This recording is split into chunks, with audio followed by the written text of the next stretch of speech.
tell you about my daughter. She's 16 years old, and she's been a dressage rider, but she's in a wheelchair. She's been a para dressage rider since she was 3.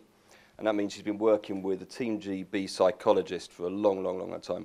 And the thing that they tell her to do, and she does it all the time, is this amazing thing about visualization. And what you have to do is, I don't know if you know about horses, but I think you can transpose it to almost anything, right? You have to visualize what it is that you're going to be doing. So she has to sit on a chair and imagine that, you know, she's outside. You can smell like the horse and the leather, and you can hear the wind in the trees. And then you have to do the course, okay? And in dressage, you go around a course, it takes about 6 minutes to do. And you have to do certain moves, and they have to be perfect. You have to do all of that stuff. And even in your mind, sometimes you might make a mistake because you have to remember everything. And you have to do it in exactly the right time.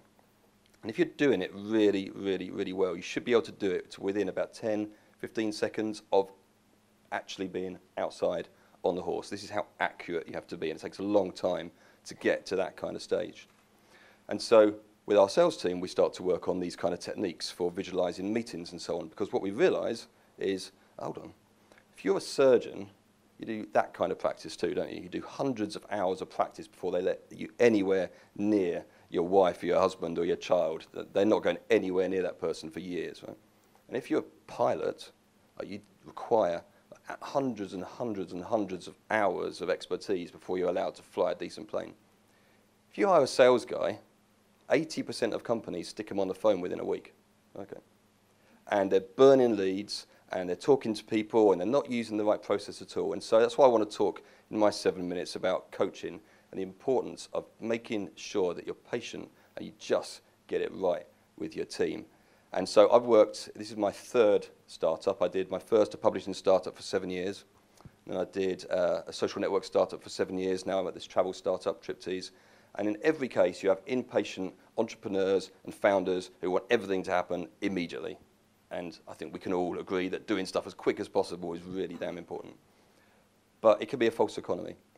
So with coaching, I want to make sure that we embed that right throughout our organization and make sure that the kind of techniques that my daughter has to use in the sporting world, or that a pilot has to use, or that a surgeon has to use, in each case I want to do that for sales. After all, the reason that James has got us here together, I've never seen this many sales professionals in a room apart from those stupid sugar rush, let's go and see a sales guru conferences, right?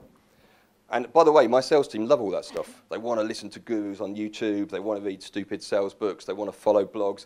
Every salesperson is doing that, right? So you're not going to set yourself apart from anybody else because you're doing exactly the same thing as all the other salespeople. So what we want to do is try to focus much more on getting coaching done just right.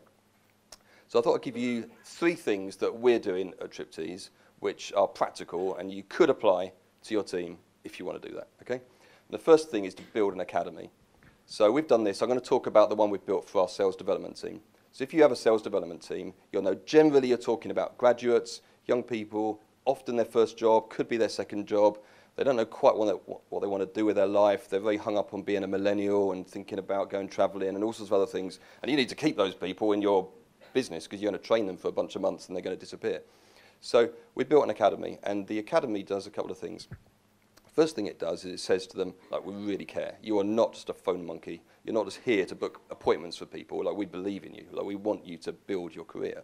And we believe that sales development is actually a really difficult job. And we've already demonstrated that. You know, it doesn't take a week to get good at that. It takes months and months and months to get really, really effective. And yet sales development reps and average tenure is about a year. What a shame. You're constantly training and they leave. So the academy helps you with retention. That's the first thing it does for the employer. But for the guy that goes through the academy, it does a really good thing. So we spend the first 3 months giving them time, about half a day every single week, where we train them in sales techniques. And we go really, really deep. So that means that they take half a day out of their schedule. It means our dials are down. It means that our R1's booked, our meetings booked are down. We don't care because we think it's really, really valuable. And then for the second 3 months, I don't know if you guys can remember back to doing your GCSEs and like choosing your options. We let them choose their options, which is, I'm a sales development guy. Maybe I want to continue doing this because it's a profession. Or maybe I want to be an inside sales rep. Or maybe I want to like go to the dark side and become a customer success person. Or maybe I want to join marketing or PR. Like, all these things are fine. Like, we have all of these things you can do. So you choose an option. And that means for the next 3 months, you spend time learning from people in that department about that side of the business. It broadens their horizons, and it means that when we're ready to hire a customer success person or an inside salesperson, now we've got a substitutes bench of people who already are well qualified. We know that culturally they're a good fit with our business, so they should be able to move into that position well. And we don't promise them the job. We tell them we're going to hire externally as well, but if we have 2 equal candidates, we're definitely going to choose you, not that person from outside. So that's the next thing that it does. And that means that you have a team that are going to stay for at least a year, move on to do other things and be really happy. So that's the academy, and we do that for all of our different types of sales professional.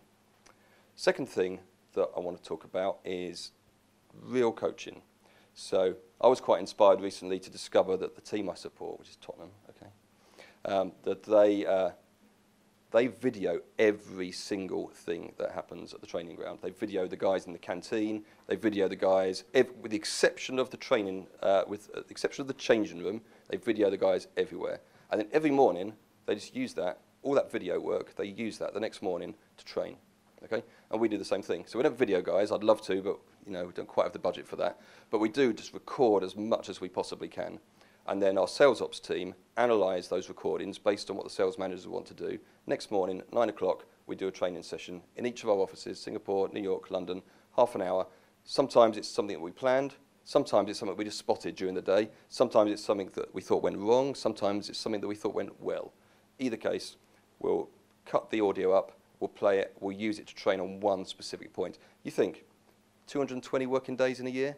Do that for half an hour, 110 hours, 3 weeks. That's 3 weeks of training that you gave to your team throughout the year without doing anything else. And what do you lose? Almost nothing, right? And the guys feel really, really appreciated as a result. So that's the second thing that we do. And once we've done those 2 things, the academy and the training, then we think about how do we hire? Because if you're going to do like coaching, you need people that are going to want to learn, right? So we've embedded in all of our values obsessive learning. We want people that just are obsessive about learning. They want to be better tomorrow than they were today. And that's quite difficult. Salespeople are often quite full of themselves. They can be a little bit proud. You need to have that kind of resilience anyway if you're going to succeed, because you're going to be rejected so often. And the flip of that sometimes is you're not always as coachable as you should be. So in the hiring process, we try to bake in questions that allow us to hire people who are just going to really give a shit and they want to get better. And one of those questions is around failure. You know when you go to a job interview and they ask you, so tell us about something that you really suck at, that you're really bad at. And you're supposed to say something like, I'm a bit of a workaholic. Because that's a good thing, right? We all want workaholics because we want people to work lots and lots of hours. But I prefer when people talk about their failures. When people say, well, actually, I did this thing and I really sucked at it and it was really bad and it went wrong. And then we can say, so what did you do next? How did you learn from it? So we try and get those kind of questions out. You'd be amazed how many people that seem quite good at selling, seem quite capable, they're quite personable, they cannot talk about that at all. And so we never, ever, ever hire that kind of person. We want someone that wants to get better, because you can do all the coaching in the world. If they're not going to improve, not going to change anything at all. So I would really encourage you, if you have a founder who is a bit impatient, good. Like, you might succeed if you've got a guy like that.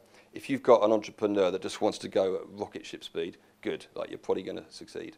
But your role as a sales leader, when it comes to coaching, is to systematically build your team.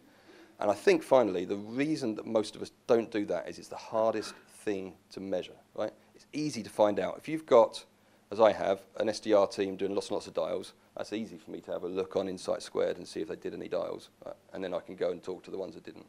It's easy for me to see what kind of revenue went into the opportunity pipeline. It's not so easy to see what the quality of the presentation was like. How good was the pitch that they did? What was the discovery phase like?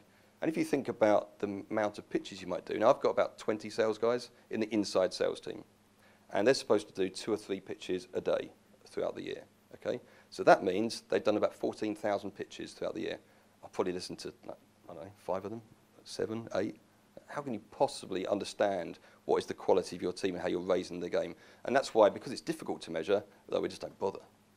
So that's why we've built, that's why we've built a pitch scorecard, just one of the ways to measure it, which means that we can look at every single element of the pitch. How is the narrative? How is the arc of the story that they're telling? What is the discovery like? What about the different things we expect from discovery? And scoring all of those elements and using those for training and coaching. And we see a direct correlation between pitch scorecard scores increasing and yield from the rep. There's a direct correlation. So if you need to prove it to someone, there's one way of doing it. Thank you very much.